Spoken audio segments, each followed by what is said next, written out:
My sister-in-law labeled my closet as donation items and started packing my clothes.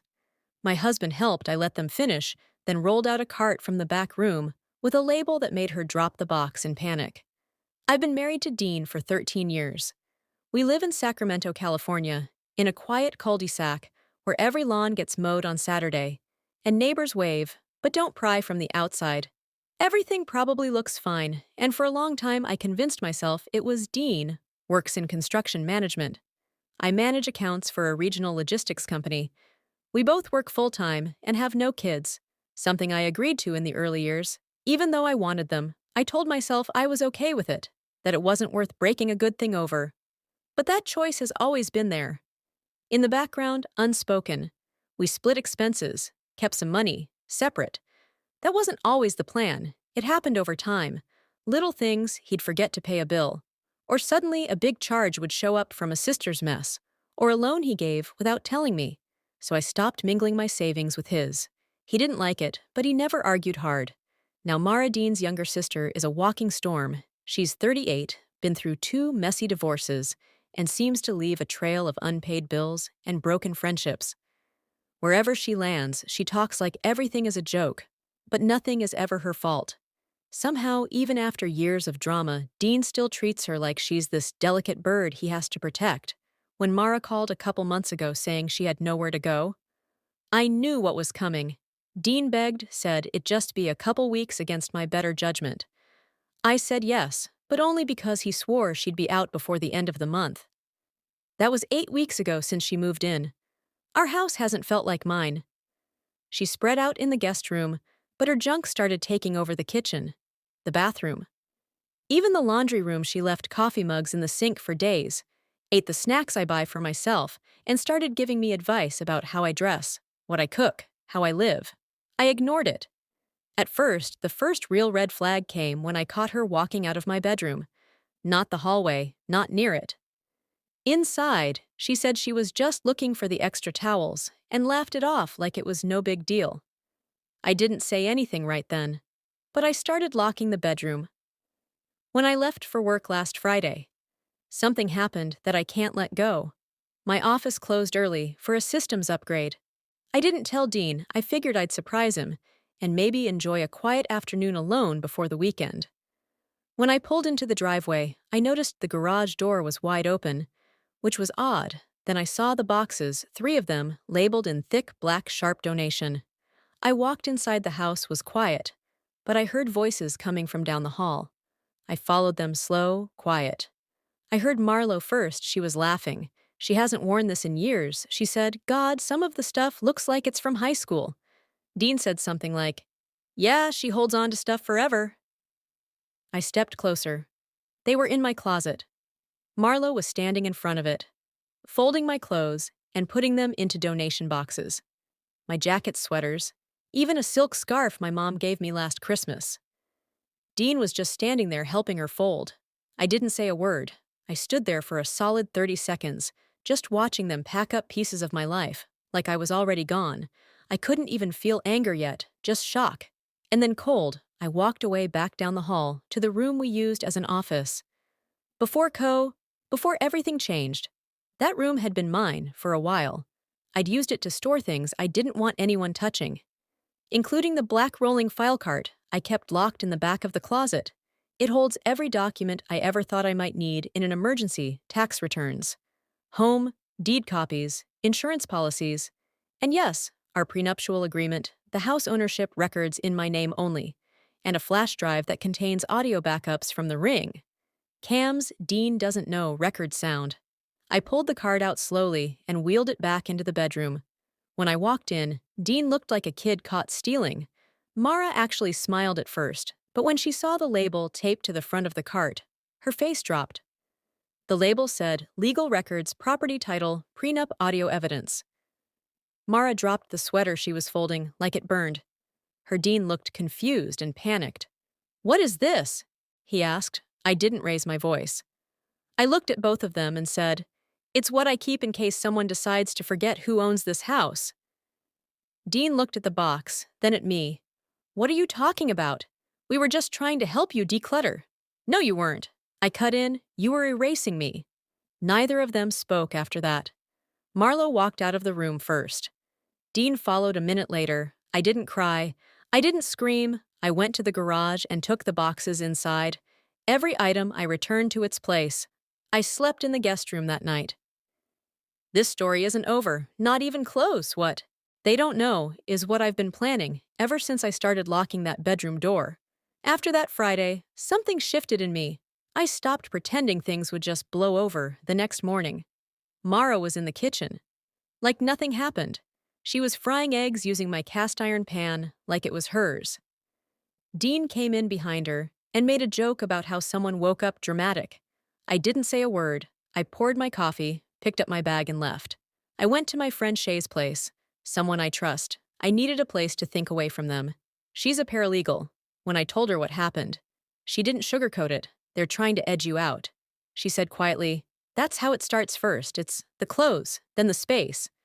They make you feel crazy, like you're in the way in your own house." I stayed with Shay for 2 nights. I didn't call Dean. He didn't call me either. When I came back, Sunday evening, the locks were changed. I stood there, key in hand, turning it again and again. Nothing. I knocked, no answer. Finally, I texted Dean. "Did you change the locks?" He replied, "Yeah, Mara said you were acting unstable. I thought you needed a few days to cool off." I stared at the message. I felt my chest tighten, but I didn't cry. I walked to the side of the house and used the key to the back gate. I still had access to the shed. Inside was a spare key, hidden years ago, behind a loose panel under the workbench. I walked through the back door like a ghost. Dean and Marlo were in the living room, watching TV like nothing had happened when Mara saw me.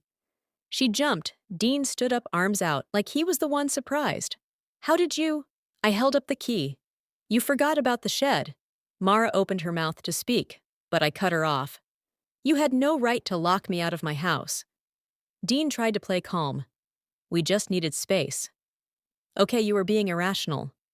I walked past him and straight to the bedroom. Locked. I took out the lockpick kit my dad gave me after his shop was robbed. Years ago, he taught me how to use it for emergencies. 30 seconds later, the door clicked open. Everything was how I left it. Except for one detail. The rolling cart was gone. I went cold. I turned around and stormed into the hallway. "Where is the file cart?" Mara raised her eyebrows, like she didn't know what I meant. Dean just looked tired. "We moved it. It's in the garage." I walked out, found it behind some boxes. They hadn't opened it. There was a zip tie. I put on the handle that was still intact, but they'd moved. It touched. It tried to hide it. That was enough. That night, I made a copy of the entire cart, scanned every document, backed up the recordings, uploaded everything to cloud storage, and gave Shay full access, just in case I started gathering other things. Printouts of text messages from Dean to Mara, messages I'd seen months ago that made me uncomfortable. "She's too sensitive. She's not even trying anymore. Maybe we'd all be better off if she left for good." I made an appointment with a real estate attorney. I showed them the title. My name. Only. The lawyer nodded. "If you want him out, you can file a formal notice 30 days. So I did quietly, on a Wednesday morning. I filed the paperwork and paid the fee by Friday. A process server handed Dean a notice at his job site. He called me that afternoon, furious. "What the hell is this?" "You don't live here anymore," I said. "You're throwing me out over clothes." "No. I'm throwing you out because you picked your sister over your wife, and now you both need to go." The silence on the other end was beautiful, but I wasn't done. Not yet. What they didn't know was that Mara had more to lose than it looked. Because 3 weeks before all this started, I'd found something buried in the trash, something that had her name on it, and a big, ugly secret 3 weeks before the closet incident. I was taking out the bathroom trash. It was overflowing. Mara never took it out. I was annoyed, ready to dump it straight into the outside bin. But something fell out when I tied the bag, a crumpled envelope with Mara's name on it. It was from the county court. I don't usually snoop, but the envelope was already open, and the name caught my eye. The document inside was a wage garnishment order for unpaid child support that didn't make sense. Mara had never mentioned kids. Dean always said she was child-free. Like us, I read it twice. Then again, slower, it named a child, age 11, and a man I'd never heard of. So she lied. She had a kid she didn't even try to see. And the court was finally catching up with her. I took pictures, stored them with everything else in my backup folder.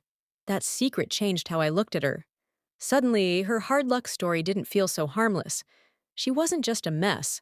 She was hiding from something, and now she was living under my roof trying to erase me, like I was a guest in my own life the same week Dean got served. I called the father, listed on the court paper. I tracked him down through public records. His name was Stephen Lang. I introduced myself. Careful not to overstep, he was suspicious at first, but when I told him Marlo was living at my house, had been for nearly 2 months, his tone shifted. She told the court she didn't know where she'd be living. Said she was couch surfing. I emailed him the photos, every document, every detail. Stephen thanked me, told me the court would be interested in knowing she was stable enough to plan donations and remodels, but not stable enough to pay for her kids' food. I didn't tell Mara what I did. I wanted her to feel the walls close in on their own, and they did. One morning, she got a call. I was sitting on the porch when she stepped outside with her phone. I heard her voice through the screen door. "What do you mean they reopened the case?" "No, that's not possible. I don't live there. I'm just staying for a bit. I don't have money. I can't." "Hello? Hello?" She stormed back inside, slammed the door. I didn't say a word, just watched her face crumble. Dean was next. A week later, he found out about the recordings. I'd left my laptop open in the kitchen on purpose. The audio files were on the desktop, labeled by date. One clip in particular had both their voices loud and clear. "Dean, if we box up enough of her stuff, maybe she'll just leave Mara. She's stubborn. You'll have to make it, so she doesn't feel welcome at all. Dean, she won't fight. She never does." I watched him from down the hall. He pressed play twice, then just sat there staring at the screen. He didn't even try to close it that night. He didn't sleep in our bed. He stayed on the couch. I didn't say anything. I didn't need to. By then, I'd already drafted the letter to his boss. Because there's one more thing: Dean forgot workplace harassment clauses in his contract, and I had the audio that proved he tried to manipulate me out of my own home with his sister as backup. Everything was almost ready. They just didn't know the final move yet, but they would soon. The day everything came to a head was a Tuesday. Dean had been served his 30-day notice 2 weeks earlier. He hadn't moved a single thing out of the house. Mara still had her junk scattered across the guest room bathroom, and even the garage. They were waiting me out, probably thought I'd give in. They didn't know I had one last move that morning. I took the day off. I waited for them both to leave Dean for work. Mara for whatever errand she was pretending to run. Then I called a locksmith. I showed him the house. Deed, the ID, everything within an hour. Every lock was changed. Then I called a moving company and told them to pack up everything from the guest room, the hallway closet, the boxes in the garage, anything that wasn't mine or wasn't listed in the prenup. As joint property, the movers worked fast by early afternoon. Everything they owned was packed and labeled. I had it all delivered to a storage unit on the edge of town. Prepaid for 3 months, I left the key and the address in a plain envelope taped to the inside of the front door. Then I cleaned the house. I mean, really cleaned it. I scrubbed every surface, changed the sheets, aired out the guest room, and opened every window. I wasn't just reclaiming space. I was getting their stench out of my life. At 5:30 p.m., Dean pulled into the driveway. He tried his key. It didn't work. He pounded on the door. "Open it now." I opened the window instead and looked down at him. Check the envelope inside. "What the hell did you do?"